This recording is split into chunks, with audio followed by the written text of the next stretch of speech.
ibikomere twavuga ko ni umubabaro w'indengakamere uterwa no kuba umuntu yarahuye n'ibibazo bikomeye by'ubuzima, akananirwa guhangana nabyo nk'uko yabivuze mu kanya, bikamusigira ibikomere nyine nabuze ijambo nkoresha, bikaba rero biri kwinshi, bikaba byaturuka mu nzira y'ubuzima umuntu anyuramo, guhera mu bwana bamutwite, umuntu yabayeho, ko yarezwe, ko yakuze, n'ibindi yahuriye nabyo mu mibereho ye. Hari ibintu byinshi, hari experience nyinshi no mu bwana tuzi. Hari abana benshi bagiye bakomerekera mu bwana, urwo rutwe, abitwa ba rutwe, abitwa ba matoroshi, abitwa ba bitwi, dore uko kireba, dore uko kivuga, nticyumva. Biriya byose bitera ibikomere kandi bituruka hirya cyane kure mu bwana, kandi bugaherekeza umuntu kugeza ubuzima bwe burangiye. Ubundi uko turi aha ngaha twese, abantu batuvuzeho byinshi, buri wese bashobora kuba baramutanzeho ibitekerezo byinshi kuri twebwe. Bamwe bakanabivuga yenda batazi uburyo twabayeho, batazi yenda n'ingorane twaba. Ni ukuvuga ngo hari ibintu byinshi bishobora kuba byatera ibyo bikomere. Mu magambo rero makeya, ibikomere reka tugerageze kubitandukanya ku buryo bubiri. Hari ibikomere bigaragara ku mubiri, blessure physique, hakaba noneho ibikomere by'amarangamutima, bya bindi by'imbere tutabona. Iyo urebye nk'iyi ntebe, hari intebe ebyiri hano, urabona ko hari intebe icitse akaguru, kiriya twayigereranya n'igikomere cyo ku mubiri kiri physique, buri wese ahita abona ko wakomeretse.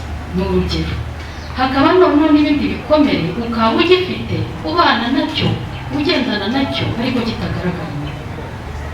Ibyo bikomere rero byombi bikaba bitandukanye, kubera ko nk'igikomere cyo ku mubiri ni igikomere cyorohera buri wese kukibona. Uko duteraniye hano, iyo haza kuza umuntu ufite nk'igikomere mu mutwe, afite bande mu mutwe, twese twari kujya tumureba tukamugirira n'impuhwe, tukabona ko yakomeretse. Ubu aha ngaha turi yo ubumuga, ubu ndabamenyesha yuko twari kugerageza tukamushakira ahantu heza yicara, kandi twese tukamwitaho uko tuba tubona igikomere cye. Ni ukuvuga ngo rero byorohera na nyiracyo kugisobanura, akavuga ese wabaye iki, yewe ndagize impanuka, narimo nturuka niba ari icyanika, hanyuma nkabona na moto igira gutya na gutya, mvunika ivi, mvunika akaboko, biroroha. Mu gihe cya gikomere cyo utazi yuko unagifite, ariko bikagaragara ko mu myitwarire yawe hari ikintu cyahindutse. Umuntu wakomeretse ku mubiri uko yitwara, akenshi akunze guhisha no guhungisha ahantu yakomeretse. Dufate nk'urugero, umuntu yatsitaye ku bintu, ntashobora kongera kwikoza inkweto zifunze, ndabeshya, ni ugushyiramo udusandari hahandi hose hakomeretse, hagakora ku buryo nyine ahitwararika. Noneho dufashe n'urundi rugero, ubundi tuzi ko nk'Abanyarwanda turamukanya duhobera. Niba umuntu afite igikomere mu mugongo, agatekereza ko muramutsa uri buhakora akababara, azitaza yenda agusuhurize kure. Ni igikomere cyoroha kukibona n'amaso. Nibyo navuga, igikomere gikira vuba rero, kandi iyo kiri physique kigaragara biroroha umuntu wese. Nibyo navugaga mu kanya, ashobora kukugira ibintu. Ariko noneho reka turebe noneho igikomere cy'imbere, cya kindi kitaboneshwa amaso. Yewe nubakubwira ngo ufate microscope ugipime, ntabwo kigaragara muri microscope, ariko kikaba gihari, cyarakubujije uburyo rimwe na rimwe hari igihe tugira tantasiyo yo kuvuga ariko umwana rero, ariko ugaragaje ngo ugera n'akavuze niko atumira ngo ntababara ukabona ko akomeretse. Yego birashoboka, kubera ko ikikomeretsa ntabwo ari cyo resisirama kigukomeretsa. Ikidukomeretsa ntabwo gikomeretsa bariya, ni ukuvuga ngo buri wese afite ibimukomeretsa bitewe n'ibyo yanyuzemo na ya mateka yaciyemo na experience yagize mu buzima. Ikindi kandi kigoye kuri cya gikomere cy'imbere, nuko kugisobanura uko nabibabwiraga akenshi biragora. Tuzi sipoze ko umuntu yahuye na violence cyangwa hemukiwe yarakubiswe yakorewe nabi, akenshi abura n'amagambo yo kubivuga.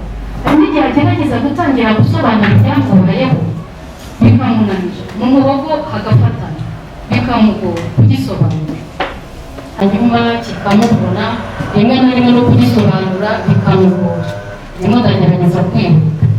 Nagira ngo turebere hamwe relation entre la souffrance physique et psychique. Nababwiye ko ari ibivandimwe.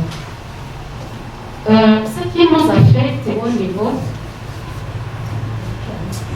ikintu kidukomeretsa kuri morali yacu, ku mutima wacu, akenshi kiragenda kikagera no ku mubiri.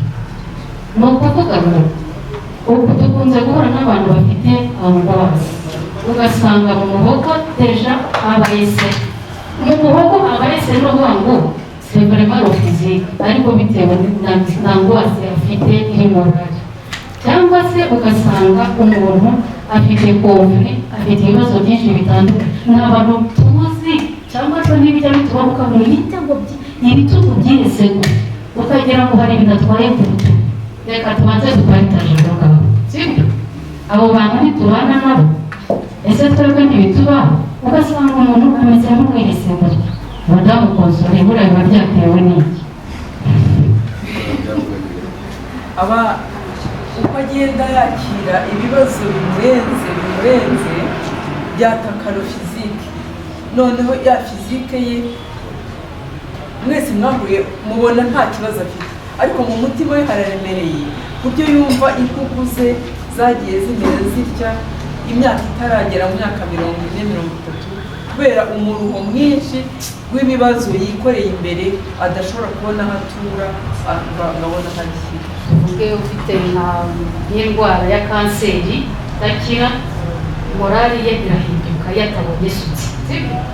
Kubera ikira, kubera ko atangira kwiheba, ubuzima burarangiye, reba bawe ntabwo nzageze ejo bundi, ugasanga atangiye kwiheba. Ni ukuvuga ngo rero, cyangwa se umuntu yumvise inkuru mbi cyane, akenshi twumva yuko n'unuza mu bantu twumva muri twe bitugizeho ingaruka, haba mu mivugire ndetse rimwe na rimwe ukabasidere, ukabona ari agahomamunwa, ukabona amagambo yo gusobanura ibirimo bikubaho cyangwa se ibyo wumvise.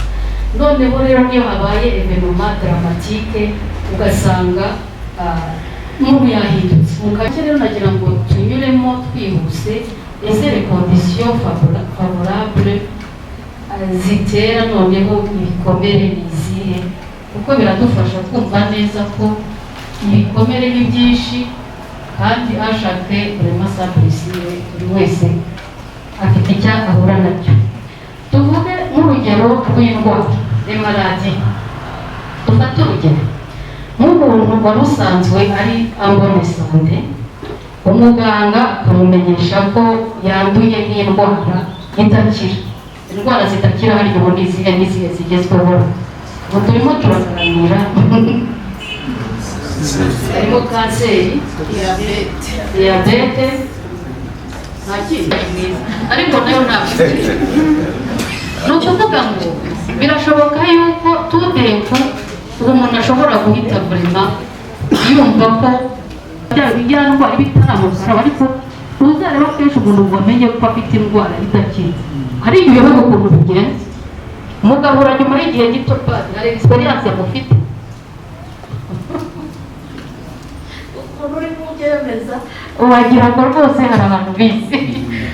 Ugasanga rero akenshi rwose kubera iyo mpamvu umuntu arahindutse, arahendaganye, mu gihe gito tukaba twamubura nyiriyo nta sutsi yabonye hafi. Doko ndagira ngo babwire ko indwara ziri mu bintu bishobora gutera bya bikomere. Ikindi kintu ni agisida. Reba ukuntu twaje hano twese tumeze neza, ngo hari abaje n'imodoka, twarayizanye iri hariya, hari n'abandi bafite uko baje, kugira ngo n'uvuga ngo cyane ko nta gisida ziza muri taromo.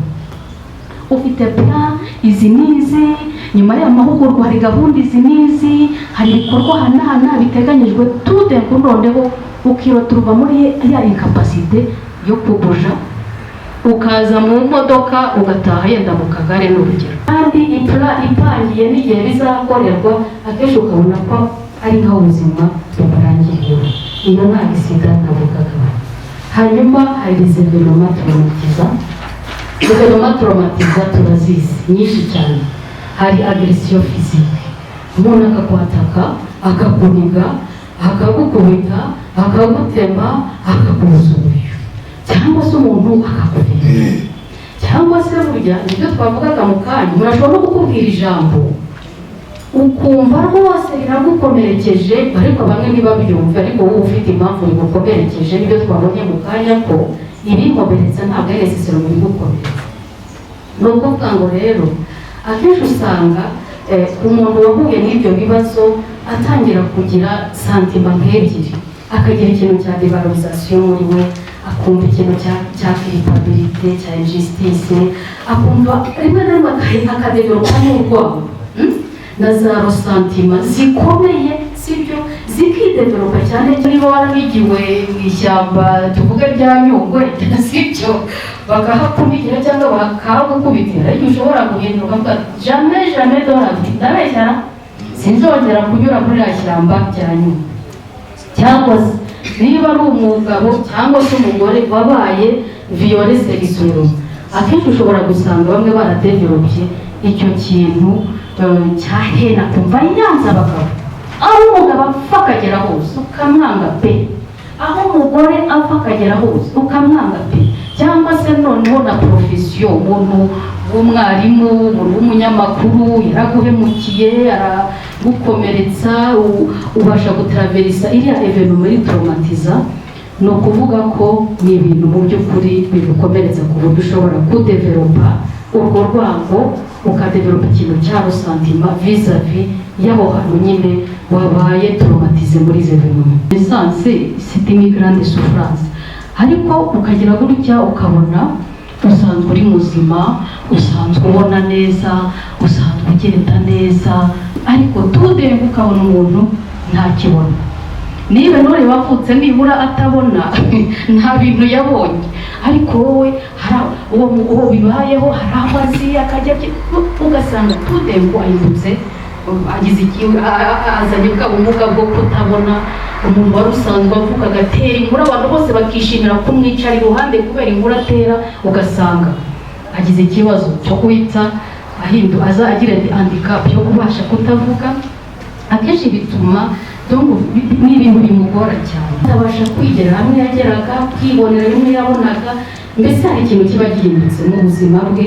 Iyo atabashije rero gufashwa, ni ukuvuga ngo ni ikibazo biramugora. Hari ikindi kintu cyo gutakaza, perte et disparition, gutakaza nk'ibikoresho. Umuntu akaba afite imitungo ye yose, ni ukuvuga sinzi konsoli yavugaga mu kanya, yenda akagira gutya agasanga yagiye, ariko aje asanga inkangu byose yabitwaye, sibyara ya nzu ntayigihari, za hene za nka nta kintu na kimwe kigihari, noneho cyangwa se banamwiba ibintu byose akabibura, inzu n'imitungo ye yose, akenshi bitera ibikomere. Donc ikindi kandi nagira ngo nongereho, akenshi biterwa nanone ni bwa butandukanye buri hagati yacu. Umuntu ashobora gutakaza itungo agakomereka kuruta kuba yatakaje umuntu, bitewe nyine naho yari afite adashobotse. Umuntu ashobora kumbura imbwa ugasanga ni ikibazo yakomeretse kuba yenda kakumara irungu, yenda ukaba wababara kurusha wa muntu usanzwe agusakuriza yenda mutabanye neza. Hanyuma hari ikindi les échecs nazo burya umuntu agomba kuzijera, kandi uko turi aha ngaha nta muntu utaragira échec habe n'umwe. Donc umuntu ashobora gutsindwa ikizame kiye cyo mu ishuri, ubura no kujya gukorera piri mugatsindwa, nabwo nyine n'umuntu aba amenyereye ngo nzongera asubiremo ngire gute, ariko burya ari frustration umuntu aba asanga. Échec ari mission, nabyo ni ibintu bituvuna. kugira esheke, kujya muri competition runaka ukagira esheke, nabyo bishobora kwandurira sentiment de dévalorisation, de découragement. Rimwe na rimwe ushobora no kugira depression nerveuse. Ibyo turevuga nk'abihaye Imana turabizi, bigenda biba ibitubaho kubera impamvu zindi zinyuranye, ariko esheke nazo zishobora gutera ikibazo. Gutakaza akazi, perte d'emploi. La perte d'emploi donne un sentiment de dévalorisation, d'injustice, d'inutilité. Donc akenshi urumva umuntu hari style de bien amenyereye kumva ko ari itire, abyuka agenda, hari ibyo abandi bamubaza, ariko tudembu ukiroturwa muri situation no kuvuga ngo nta kazi, nta musaruro ugitanga hano kubera yuko utakiri ku kazi. Hari ikindi kintu gikomeye, impamvu uriya mudamu ngo asohoke ni uko nyine mbona ko bitureba, ikintu cya exclusion na rejection. Ni ukuvuga ngo akenshi hari situation umuntu ashobora kubamo ziri difficile, de situation de exclusion, yenda nko mu kazi, yenda n'abo dutuye muri za communauté, muri za presbytère, akenshi no muri za famille. Iki ngiki cya exclusion na rejection ni ikintu gikomeye gishobora no gutera uburwayi bwo mu mutwe, kuko kirababaza. Rero akenshi nkunze gushyiraho utuimaje, ibaze kwirotuba hagati, turi Abanyarwanda, kuba hagati nk'ururimi murabizi, murumva icyo bivuga. Ese mwari muzi yuko bijya bishoboka ko mu buzima turimo n'aho tuba umuntu ashobora kwirotuba muri situation nk'ibi kubera impamvu nyinshi zitandukanye, ariko biteza igikomere cyatuma unarwara mu mutwe ku buryo bukomeye. Tugiye dukunze guhura natwo, tugaragaza ko d'une façon ou d'une autre dushobora kubiba iyo exclusion cyangwa rejection, cyane cyane nk'abantu bari suppose yo kuba hamwe. Ndabeshyana. Ikindi rero, les carences affectives de l'enfant. Muri atande hari umuntu washatse kubaza ikibazo nk'icyo ariko kizanasubizwa. Ni ukuvuga ngo umwana utarakunzwe, utarigeze yakirwa, umwana wakiriwe nk'aho ari umutwaro, agakubitwa, akaba maltraité, akagira gute, ni ukuvuga ngo muri we ni ibikomere, nta n'ibindi azatunga muri we, kuko umuntu atanga ibyo afite, bya bindi byose yavukiyemo, bya bindi yakuriyemo, bya bindi byamuherekeje, ni ukuvuga ngo nibyo bizamukurikira. Noneho rero ese niba nta rukundo yabonye, ari nabo tugenda duhura nabo uyu munsi, cyangwa se ko muri twebwe wasanga barimo urwo rukundo atabonye bamutwita, urukundo ntarubone bamosa, urukundo ntarubone bamwebika, bamuzamura, bagira gute, muragira ngo azarutange arukuye. Comportement agressif et même criminel. Ndibuka hari umwana nigeze gukurikirana, nanjye nize psychologie, nkorera stage hariya za Indera Karayese. Hari umwana nzi keje koni, umwana ntabwo yigeze amenya aho yaturutse, bamutoraguye mu ishyamba. Ufite umukozi wa Croix Rouge yamutoraguye mu ishyamba, ndumva hari muri 1995. Bamutayemo ari akana gatoya, ufite bwaragiye mu kwihagarika, abona akantu kakanyeganyega aho ngaho mu ishyamba, ati bari nk'agasimba, ariko uko yegera akajya abona ari nk'umuntu. Ako kana kagirira impuhwe, arakazana, aragenda ati datawe reka nze ngende nkadote, arakazana akajyana iwe, karahabaye. Ariko uko kagenda kakura buhoro buhoro, kakagenda kadomuta comportement nk'izi nyamaswa. Uko kifuzaga kenshi kuba kakina n'iminyorogoto n'ibintu by'ibikoko kurusha kuba kakongera abantu. Ubwo nawe agasanze kameze icyo gihe, nawe byaramutunga baravuga ati ese uyu muntu ko bigaragara ko yabaye, ko amazemo iminsi hano, ubwo yaratangiye kudevelopa uruhu, ubona ko ari nk'uruhu rw'akandi kanyamaswa, bivuga ngo yarahamaze igihe. Noneho bakanibaza bati se uyu mwana ko atapfirira, hazana hipotezi ivuga ko bishoboke ko yaba yarabaye muri parirezaniko yenda akabasha gusiriva muri icyo gihe. Ubwo rero abamuzaniye byabaye ikibazo, yaramuzanye ikomponto maze ziramunanira mu rugo, arangije aravuga ati ibi sinabivamo jyewe, none se uyu mwana ko namuzanye mukunze ariko ko mbona yitwara kinyamaswa agakubita abandi bana, aramufata amujyana kuri bariya babikira babo kwa Kalikuta mu Mutongeri Teresa, bati bariya bantu bo bagira urukundo bihangana ibintu byinshi, reka nibura mujyaneyo bo bazagerageza. Umwana bamujyana kwa Mary Teresa. Mary Teresa aragerageza, bigeze aravuga ati yewe umuze mutware wa mwana, natwe ntabwo twamushobora kuko yagomba kubana n'abandi bana, kandi abo bana yarabakubita yorano bigeze bati uwo mwana afite ikibazo, nahure rero Karayesi Ndera kuko hari santere y'abana. Ubwo baramujyanye Karayesi, bati ntagenda abeyo, bakora inama bati kuko ari umwana hari santere abahazi hitwa Kundwa nk'iy'abana, baramujyana bamugejeje mu bana nk'abandi, baragerageza ariko bigeze aho birabagora kuko nabwo yari afite agresivite, afite violence muri we kuko yakubita ku tundi twabo. Noneho kugira ngo bamuvane aho ngaho mu bana ukuntu byagenze, urabona harabaga hari abandi bana bafite imbago, bafite ibibazo biri neurologique. Rimwe ako gahungu nzija kuvuga izina ryako karacunga umwana ufite ikibazo cya neurology, agiye kwicara ku ntebe gutya aragenda arapiranagira gutya akuraho ya ntebe kugira ngo yiture hasi. Kuko icyo gihe baradesida bati désormais uyu mwana mu gutukurira ahangaha ntabwo agomba kubana n'abandi bana, si umwana ni akanyamaswa. Baratabaza inama zira bati none se turamushyira hiya. Inama y'ibitaro irateranye bati rero twebwe turabona nta kundi byagenda, ariko tumujyane mu bagore.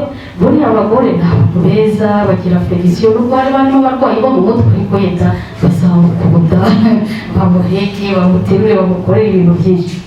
Bahageze abagore baramwakiriye, ariko ubu karimo kagenda gukura, bigeze aho nabwo kwa muganga baza kwiranda konde ko bidashoboka kuko baje kuromarika ko yarasigara aryamana nabo. Abantu urabona bari abarwayi bo mu mutwe b'abagore kubera iriya miti bafata bigenduza isitibira za hormone, ugasanga habaye ibintu bitakagombye kubaho. Bati se mwakagira Imana mwe, ubu none ibintu biragomba kugenda gute? Mu bana birananiranye, mu bagore birananiranye, ubu ngubu tuzamukira gute? Bati rero reka tubabwire, nubwo yakira umumineri mureke tumujyane mu bagabo. Bati se mu bagabo se nazaharwanira n'abari bazaharwana nyine sibyo, tuzaribwa n'umugabo. Baramufashe bamujyanye mu bagabo. Mu bagabo karagiye, kari gafite imbaraga cyane, kabanye n'abagabo, kabakubita.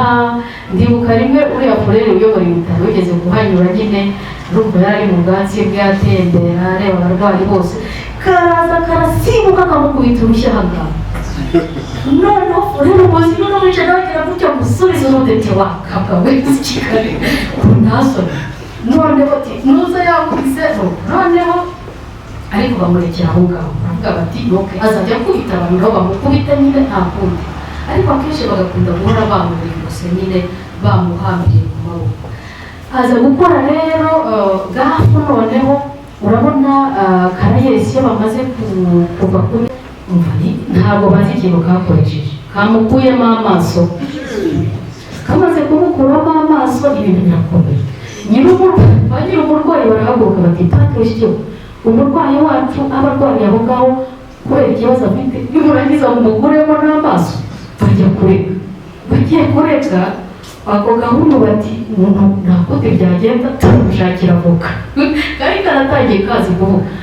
Noneho baragatumiza avuga ati ndemuke genda uko ushaka umuntu uburanira ndivugira, sibyo? Urwango nagira ngo mbereke ziriya ntoza akaraza fegitivu ukuntu zishobora kwafegita umuntu bikamuherekeza ubuzima bwe bwose. Icyo gihe baramufunze, ubu kugeza ubu sinzi uko bimeze, ariko nagira ngo baragaragariza ko ni ibintu ushobora guherekeza umuntu. Kandi uwo mwana yaravurwaga ahantu bose baturutse hanze, iyo kato ukayiperezanta abaganga b'abasipesiyalisite bakagerageza, ukabona bitanze agahenge igihe gito, ariko n'ubundi ukabona byongeye bigasubira abandonereza trefureka. Ko akenshi aba nabo ni babandi ngo ni memujare nabo bose baba barateragira ngo barajugunywe. Usanga rero ari ibintu byerekeza umuntu, ugasanga byamubyara igikomere kiremereye kigoye kimuherekeza, ugasanga akenshi amagambo yabaturukamo je été négligé, laissé pour bonde, on m'a laissé tomber, je n'ai pas été attendu, désiré, aimé. Ugasanga rero umuntu nawe wateragira mu nyine cyane cyane ukiri muto akenshi, kandi abo ni abantu duhura nabo, ni abantu twakompanya, ni abantu baza kutwikomfiraho, cyane cyane mwebwe abasaseredoti yuko hari n'andi mabanga muhinga, ibi byose muhura nabyo. Ndabeshyara mwarashize deye kubera no kwiraburira bacu n'iki ni ikintu nacyo gikomeye. La perte d'un enfant, d'un parent, bref, d'un être cher est considérée comme le stress le plus important qui génère les blessures les plus graves. Il est dit que certains plaies ne se ferment jamais. Kubera nyine wa muntu wabuze ya data itarabashije kuba umuntu atarabashije kuyibamo neza, kuba akompanye. Il est très nécessaire au contraire de s'occuper de ces plaies béantes qui engendrent tellement de souffrance. Le deuil représente le traumatisme le plus grave à raison du caractère définitif, irréparable et irrévocable de l'événement. Niba umuntu turi aha ngaha twese nibaza ko twavutse ku mubyeyi w'umugabo n'umugore, ariko burya abo bavuga ngo nakabura ntikaboneke, ubwo nyine aba yaragiye se. Ahubwo hari igihe tuvuga ngo uyu nguyu rwose ngo ubu ni mama wanjye, ariko ntabwo uba ari byo, ndabeshyara. Ubwo rero uvuga ngo izo deni wa ni ibintu bigoye cyane, donc irréparable, irrévocable de l'événement, devant la mort la personne la plus assurée perd toute contenance et se sent désemparée. Même le roi devient un petit enfant totalement épuisé. Nk'umuntu tuzi ufite umuntu ukomeye, le plus puissant, le most powerful, umuntu abona uburyo aherekezwa, ni ikintu nacyo gishobora gutuma habaho ibikomere binagoye cyane, kigahora kiri aho ngaho. Rimwe na rimwe ukumva ko na wa muntu agihari warabuze ikintu kimugusimbura, bavuga rero ko ari igikomere gikaze cyane. Si la personne est suffisamment préparée, elle peut être cruellement blessée par la disparition soudaine d'un être cher. En plus du vide affectif, de la solitude, une précaire matérielle peut insécuriser la personne. Comment aider les personnes qui ont perdu un être cher ou qui doivent affronter l'échéance finale? Pour une guérison profonde, un changement de regard sur la mort sera nécessaire. Ibaza se kubikumviyaho mubigenza se gute? Hakagombye gukorwa ikintu cyo gutoza acceptation, l'offrande, connaissance approfondie des principes qui sous-tendent cet événement. Yarapfuye nyine ntabwo uri bubiriye, ariko ubwo tuzabireba yenda kuri ibiri cyangwa n'ejo. Uyu muntu nawe aba akeneye kuba akompanye, kubasutira. Umugabo n'umugore barasezeranye bakabana imyaka, hari abo nzi bakoze anniversaire, bafeze anniversaire y'imyaka 25 babana, nyuma y'imyaka 2 baratandukana. Si byose turimo twasista, si ibyo ngibyo biri mbese ni ukuvuga ngo abo bose duhamagariwe kubakira, kumva no kubaherekeza. Murumva se byoroshye? Umuntu mwabanye no wamo niyo couple yo yafese 25 ans, bo banakoze fiançailles pendant 8 ans. Imyaka 8 baziranye bari muri fiançailles, bigeze aho noneho baraba. Bamaze kubana rero bana neza, ariko nyuma y'imyaka urumva ni 27 mwanyura aha undanyura hariya, kandi atari ibintu bumvikanye. Umugabo yaradesize pas question, umugore biramugora. Murumva rero ko zizahindutire muri iyi minsi abo tugiye kujya twakompanya cyane n'abadivorce, ko bafite ibibazo bitoroshye. Navuga ko n'izindi blessure autogène, ikintu cya culpabilité, kuba hari ikintu mu gifaransa cyangwa muri psychologie bavuga ngo dissonance cognitive, ikintu gituma ibyo umutima wifuza n'umutwe bidahura, ugasanga ikintu cya culpabilité. Culpabilité umuntu ahorana nayo ishobora gutuma adevelopa biriya bikomere, akarwara no mu mutwe. Ni ukuvuga rero nibyo mwakira cyane cyane mwebwe abasaseredoti muranabizi kuturusha, ikintu cya culpabilité nacyo gitera ibikomere cyane. Umuntu muri twebwe utagira ubwoba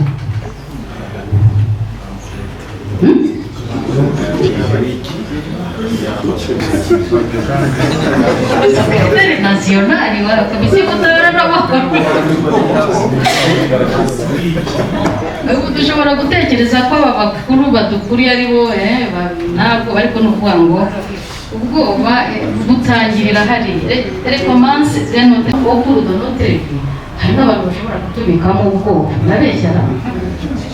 None se ntimujya mubona ko hari igihe umuntu ashobora gutinya umuntu runaka akaba yakwexprima neza adahari, ariko yaramuka ahinjiye ugasanga bigenda gute, ugatangira kuvuga uburiba. Ni ukuvuga ngo rero ni ikibazo nacyo otogeneri ndetse bituruka nyine, hari uburimo buri natireri, ariko hari n'ubundi ushobora guterwa n'abantu bitewe n'aho ahantu wanyuze. Hanyuma hari la colère. Hari umuntu muri twebwe utagira uburakarira, bati ibyo urakara urabona warakaye.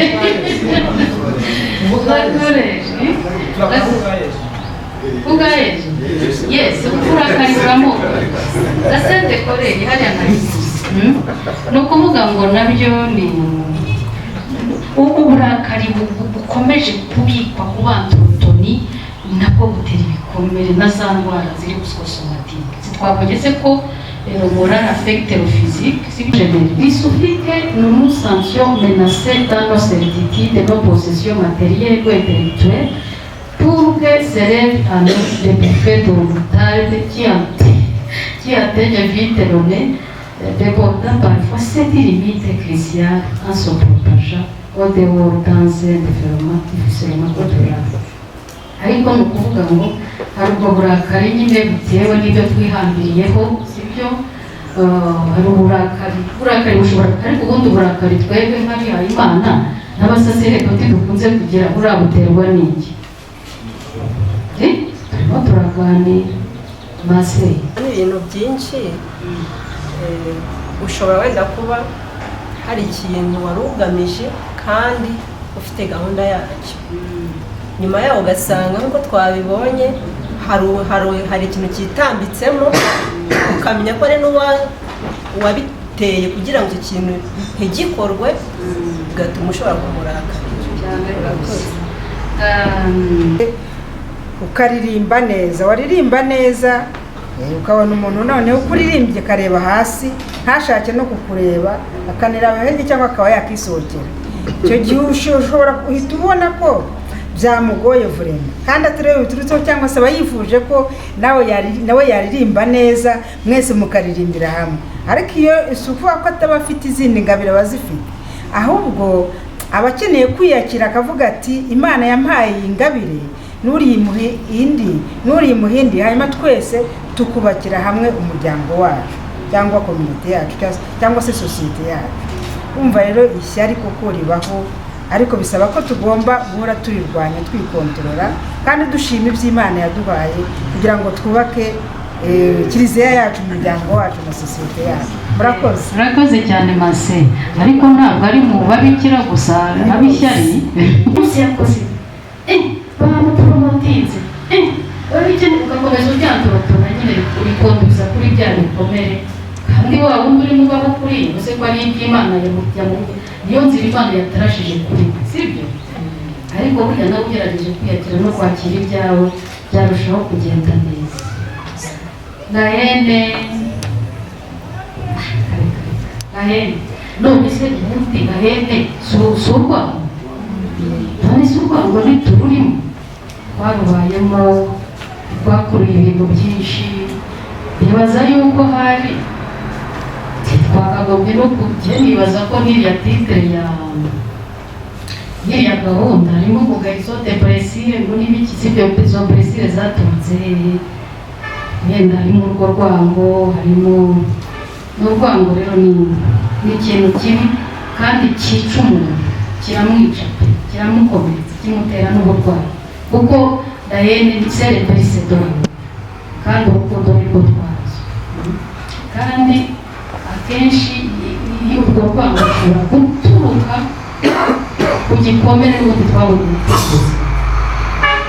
donc niyo mpamvu rero c'est la réconciliation permet de transmettre son fait dangereux donc turi mu bintu bya réconciliation padiri narisi yasoze nyamara buri yavuga ngo mutubwire pastorale de réconciliation mumigezeye sibyo mbona bati mutwoherereze za plan stratégique mutwoherereze mu burimo mukora mu bintu bigendanye na réconciliation n'ibiki mu Banyarwanda ubwo nyine habayeho ni ukuvuga ngo nta kindi gisubizo nta kundi kuntu twabirepondaho ntabwo twakwiheba cyane cyangwa ngo tuniyice no kugerageza gukora kuri reconciliation nkabona ko hari nibaza ko hari n'ahantu tugeze muri iyi minsi hari umuntu wo muri Irlande uri mu bintu ndamufasha nyine mubaza ibyo yifuza ati jyewe mbwira ukuntu urukundo rushoboka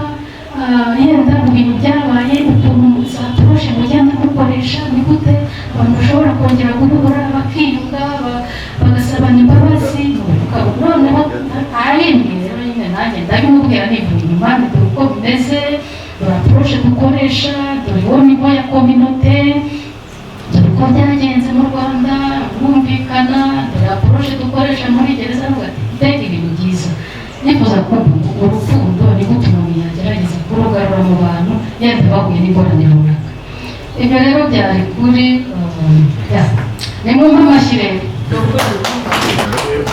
maze uno mfashe gatoya turacyafite iminota ndagira ngo